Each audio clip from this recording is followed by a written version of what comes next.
Doctor Nabil mobile সম্বন্ধে কিছু বলে ওরা শুনো। এগুলো করবেন না, বাচ্চা কাচ্চাকে দয়া করে মোবাইল ফোনটা দিবেন না। এটা হচ্ছে সব থেকে বড় গুরুত্ব আপনাদের জন্য। একজন বাবার পক্ষ থেকে তার সন্তানের জন্য সব থেকে বড় দান কোনটা জানেন? সৎ চরিত্র।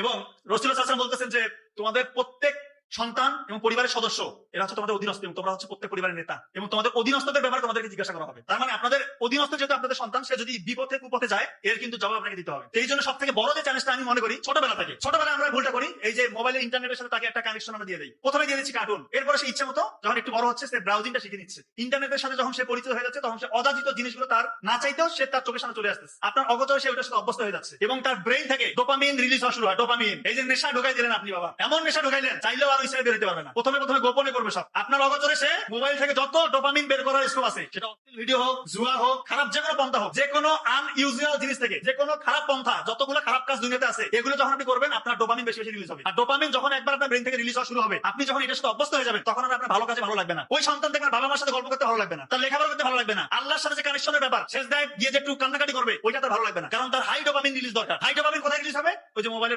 হবে, তার জুয়া খেলতে হবে, মানে এক কথা আনইউজুয়াল যত ব্যাপার আছে দুনিয়াতে, এগুলো যখন সে করবে তখন ওর ডোপামিনটা রিলিজ হবে। এবং এটাতে আপনি অভ্যস্ত করে দিলেন ছোটবেলায় তাকে কার্টুন দিয়ে।